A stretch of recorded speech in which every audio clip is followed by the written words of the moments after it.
কোনখানে? বদনা মার্কার মাঝখানে। ভোট দেবেন কোনখানে? বদনা মার্কার মাঝখানে। ভোট দেবেন কোনখানে? বদনা মার্কার মাঝখানে। ভোট দেবেন কোনখানে? বদনা মার্কার মাঝখানে। ভোট দেবেন কোনখানে? বদনা মার্কার মাঝখানে। ভোট দেবেন কোনখানে? বদনা মার্কার মাঝখানে। ভোট দেবেন কোনখানে? দেবেন কোনখানে? বদনা মার্কার মাঝখানে। এ দাঁড়া দাঁড়া চুপ করো। বাড়িতে কেউ আছেন কাকা?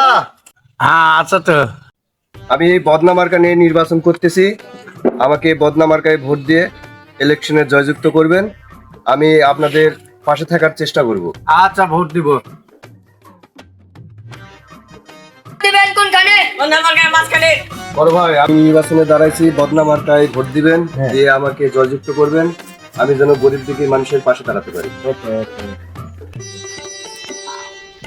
শামসুল, এবার আমার প্রচারণা কিরকম হচ্ছে? বস ভালো একদমই নয়। যাই হোক, হাল ছাড়া যাবে না। একবার তো হিরো আলমের নির্বাচনে দাঁড়াইছে, প্রথম কিছু পারেনি, কিন্তু পরে পুরো ফাটাই দিছে। কিন্তু বস আপনি তো হিরো আলম না। তাহলে হিরো আলম আর আমার ভিতরে পার্থক্য কি? হিরো আলম করে কমেডি আর আপনি করেন নষ্টামি। এই পাকা চুপ কর, এসব বলিস না। আমার সামনে একটা এমপি নির্বাচনে দাঁড়াইছে, এমপিটা হতে দে। তোকে আমি মন খুলে দিব, যত খুশি তত করি। চল দিকে একটু চল। বস বস প্রধানত তো শেষ। তুই প্রচারণা করতে গেছিস না টিকটক, গেলি আর আইলি 15 সেকেন্ডে শেষ। বস কিছু প্রচারণার জন্য টাকা দিলে আমার ভালো হতো। তুই শুধু টাকার চিন্তা করিস না, যত টাকা লাগে আমি দিব, তোরা শুধু প্রচারণা চালা, বুঝলি? যা ভাইয়েরা, আপনারা জানেন যে আমি ইতিমধ্যে বেলুন মার্কায় আপনাদের মাঝে এমপি নির্বাচনে দাঁড়াইছি। কই আমরা তো জানি না তো। তো ভাইরা আমার, আপনারা ইতিমধ্যে জেনে গেছেন আমার বস আনন্দ বেলুন মার্কার পদপ্রার্থী। আপনারা তাকে একটি করে ভোট দিয়ে জয়যুক্ত করবেন। আপনাকে ভোট দিলে আমাদের লাভ কি? আরে লাভ নাই কি? আমাকে ভোট দিলে আমি আপনাদের পেন খুলে লুঙ্গি পরাই দেব। গ্রামে কোনো বিধবা মহিলা থাকবে না, বাসে বাসে একটা করে বিয়ে করে নেবো আমি। তো আমি একটা কথা বলবো আপনাদের, আপনারা যদি আমাদের ভোট দেন তাহলে অবশ্যই আমি আপনাদের পাশে থাকবো। আপনাদের পাশা মারার জন্য আমি একাই যথেষ্ট।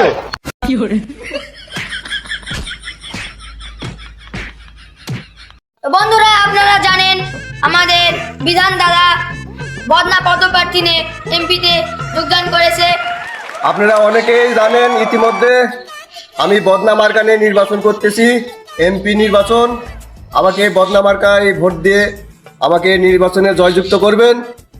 আর সকলের যারা ছেলে মেয়ে আছে অবিবাহিত, তাদেরকে বয়স না হতে আমি ধরে ধরে বিয়ে দেওয়ার ব্যবস্থা করে দিব।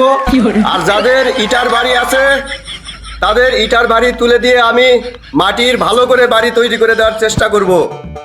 যারা ডার্বি স্টার ব্যঞ্জন গুলদীপ খান, তাদের জন্য বিড়ির প্যাকেটের ব্যবস্থা করে দিব।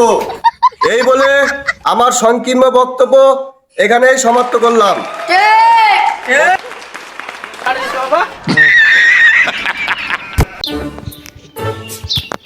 বস রাস্তা তো একদম গরম হয়ে গেছে।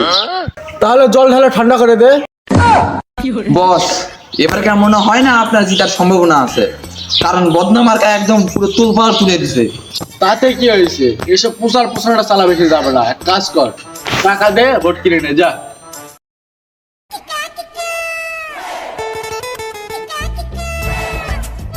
এবারে ভোটের ফলাফল প্রকাশ করা হবে। কি রে, তুই ভোটের এজেন্ট হলে কিভাবে? আরে বস ওই কথা আর বলেন না, এখন তো টাকা যার পাওয়ার তার। তাই বলে তুই এইভাবে আমার সঙ্গে বেইমানি করবি? আমি তোর থেকে এটা আশা করিনি শালা। যাই হোক, এবার আমার চামচা একটা কাজের মতো কাজ করেছে। এবার ভোটে মনে হয় আমি জয় হব, কারণ আমার চামচা ভোটের এজেন্ট হয়েছে। এবারে 480টা ভোট পেয়ে বেলুন মার্কা হেরে গেছে। কি রে, এসব কি বলিস তুই? হ্যাঁ, এবং বদনা মার্কা 1,80,000 ভোট পেয়ে জয়যুক্ত হয়েছে।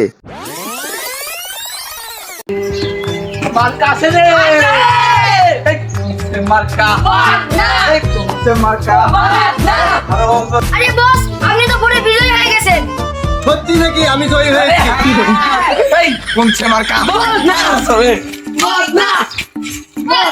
তো হ্যালো বন্ধুরা, ভিডিওটি কেমন লাগলো? ভিডিওটি ভালো লাগলে অবশ্যই একটা লাইক করে দিবেন। আর এই ভিডিওটা তোমাদের বন্ধু বান্ধবের কাছে অবশ্যই শেয়ার করে দাও।